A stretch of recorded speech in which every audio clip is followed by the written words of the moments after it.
É hora da entrevista do dia com Denise Campos de Toledo. Vamos falar agora sobre a saída de João Dória da disputa eleitoral, o que muda nas discussões para a terceira via e as perspectivas para as eleições. Eu converso com Cristiano Noronha, que é cientista político e sócio da Arco Advice. Cristiano, boa noite. Boa noite, Denise. Boa noite a todos que nos assistem. Bom, não deixa de ser surpresa, né, essa saída de Dória, que ameaçou inclusive com judicialização do processo, porque ele foi escolhido, não é, nas prévias do partido e depois teria de ser sancionado o nome dele nas convenções. Agora ele falou que ele não era o candidato, né, da liderança do PSDB e não era mesmo. Mas agora, como fica o PSDB? A gente já teve até algumas declarações no sentido de se discutir a possibilidade de candidatura própria. Aí surge o nome de novo de Eduardo Leite, de Tasso Gereissati. A gente sabe que tem uma parte do PSDB que apoia o ex-presidente Lula e tem outro que quer essa aliança com Simone Tebet. Como é que você está vendo agora o encaminhamento dessa discussão? Olha, Denise, continua prevalecendo a confusão na terceira via, porque de um lado existe, como você bem pontuou aí, várias opiniões dentro do PSDB. Existe uma ala que defende o apoio à candidatura da senadora Simone Tebet, existe uma ala que defende uma composição onde o PSDB tenha vice, tem gente que quer resgatar ainda a candidatura de Eduardo Leite, ou quem sabe também. Eduardo Leite é uma candidatura que acaba se opondo, né, à candidatura de João Dória, né? Então pode criar mais disputas internas. Talvez a candidatura do senador Tasso Gereissati, eventualmente, fosse uma candidatura que, de uma certa forma, pacificasse o PSDB. Mas não se sabe até que ponto o senador Tasso Gereissati quer assumir essa condição de candidato.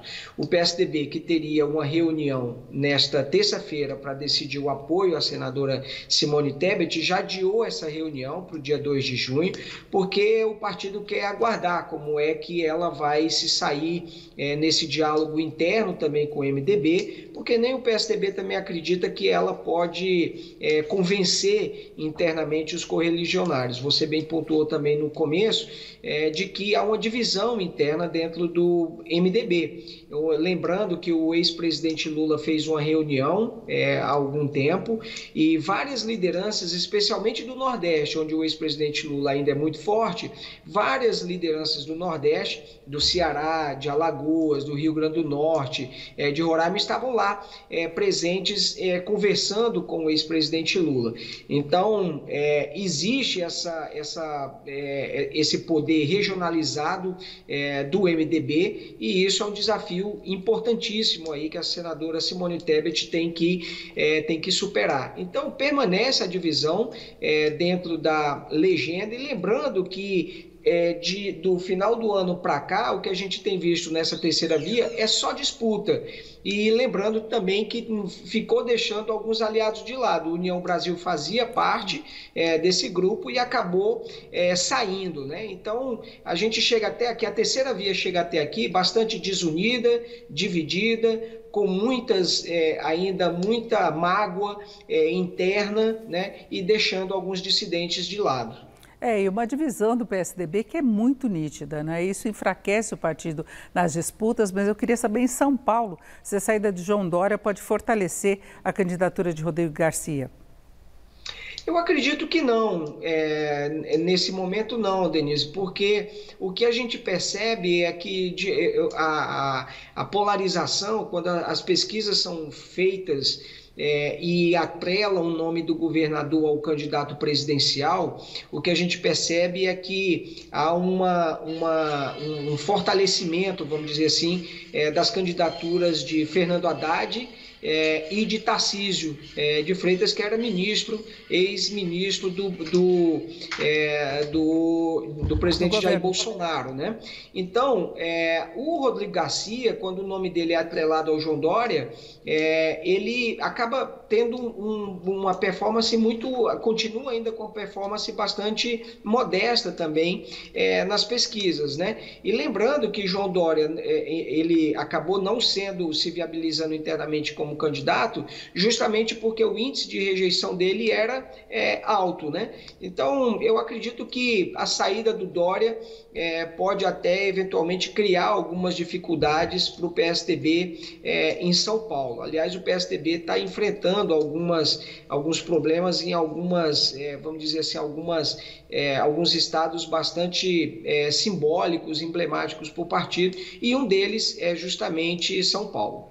Corre o risco de não continuar no governo PSDB, o que não acontecia há muito tempo, não é? E tem a situação ainda indefinida de Márcio França, que não se sabe se vai para o Senado, se ele insiste em ser candidato a governador, e ele muda um pouquinho a posição de Haddad, que continua liderando, mas tem essa divisão, não é?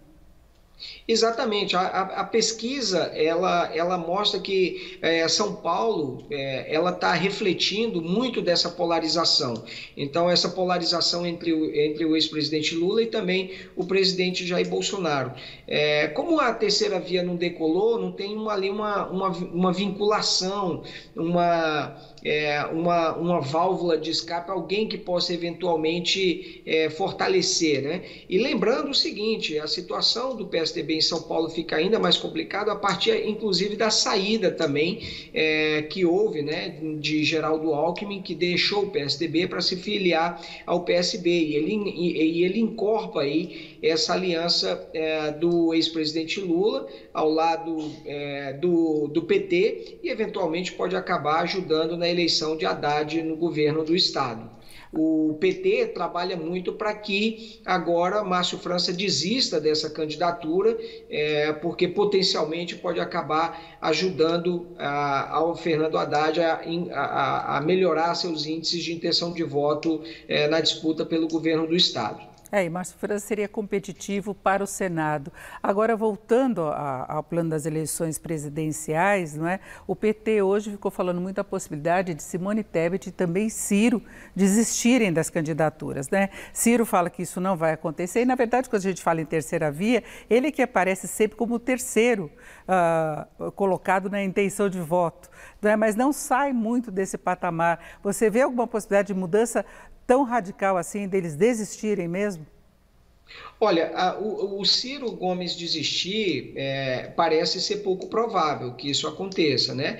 Ele tem insistido muito na candidatura dele. Agora, Ciro Gomes, não deve desistir. Agora, eventualmente, o ex-presidente Lula pode tentar uma composição com o partido e aí acabar lutando durante o período das convenções para que o PDT opte por não ter uma candidatura própria. Se a gente não tiver uma candidatura de Ciro Gomes à presidência da República e também esse campo da terceira via com MDB e PSDB também não apresentarem candidato por algum motivo, aí a gente caminha sim para ter uma eleição decidida muito provavelmente no primeiro turno. Agora, se a gente continuar tendo a candidatura posta de Ciro Gomes e também de um desses, seja do grupo, né, MDB, Cidadania, PSDB, ou pelo menos MDB ou PSDB, aí fica mais complicado,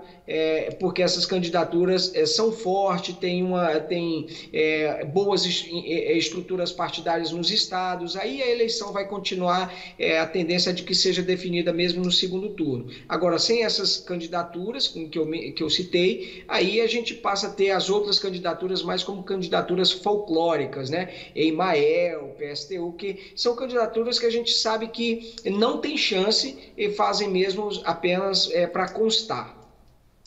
Agora, Cristiano, em relação à posição dessa polarização entre o ex-presidente Lula e Bolsonaro, a gente vê que diminuiu em algumas pesquisas a diferença entre eles. Você vê fatos novos? Porque a gente tem algumas declarações polêmicas de Lula, tem gente achando que o casamento dele pode interferir. Nós temos de novo as falas do presidente Bolsonaro contra as urnas eletrônicas, tentando justificar problemas, né, para uma intervenção de Forças Armadas, acompanhamento mais próximo da apuração. Você acha que isso está mexendo com o jogo de forças entre os dois? No momento, Denise, o que mexeu mais nas pesquisas foram, primeiro, a desistência, a saída de Sérgio Moro, né? O eleitor do Sérgio Moro, ele não vota no ex-presidente Lula. É meio como uma situação ali de água e óleo, não se mistura. Então, preferencialmente, esses votos acabam migrando para o presidente Jair Bolsonaro. E outro fator é que o governo também tem adotado algumas medidas de transferência de renda, antecipação do 13º para aposentados e pensionistas, liberação de saques de FGTS. Então, algumas medidas têm, e a própria recuperação da economia, o que tem mostrado, ainda que seja lenta, tem também ajudado o presidente Jair Bolsonaro a afunilar. Paralelo a isso, a gente tem uma terceira via que não empolga, uma terceira via que não encontrou um discurso ainda. Então, a combinação de fatores tem, de fato, aproximado o presidente Jair Bolsonaro do ex-presidente Lula nas intenções de voto, né? Ainda os institutos mostrando uma ligeira vantagem para o ex-presidente Lula. Então você acha que, por enquanto, se mantém esse cenário, disputa entre Lula e Bolsonaro, se houver outras desistências, o fortalecimento seria de Lula, é isso? Depende de quem vai desistir. Se a gente tiver os eleitores, por exemplo, se Ciro Gomes desiste, os eleitores de Ciro Gomes são eleitores de esquerda, majoritariamente Sim. tendem a ir para o ex-presidente Lula, né? Nesse campo da terceira via, de PSDB e MDB, eu acredito que deve migrar para o presidente Jair Bolsonaro uma parte desses recursos. Desses votos. Agora, o ex-presidente Lula, ele acabou atraindo uma parte dos eleitores que votaram em Bolsonaro em 2018 e, por algum motivo, mudaram de opinião. Então, Perfeito. Ao decorrer da campanha, isso pode voltar. E o ex-presidente Lula, ele ainda não foi colocado em teste, né? Não foi ainda pressionado ali, trazido à tona os desgastes que o PT teve ao longo do período. Então, o ex-presidente Lula também tem uma gordura que ele pode perder em intenção de voto. É isso, nós ouvimos o Cristiano Noronha, que é cientista político e sócio da Arco Advice. Cristiano, muito obrigado, uma boa noite. Boa noite. Com você.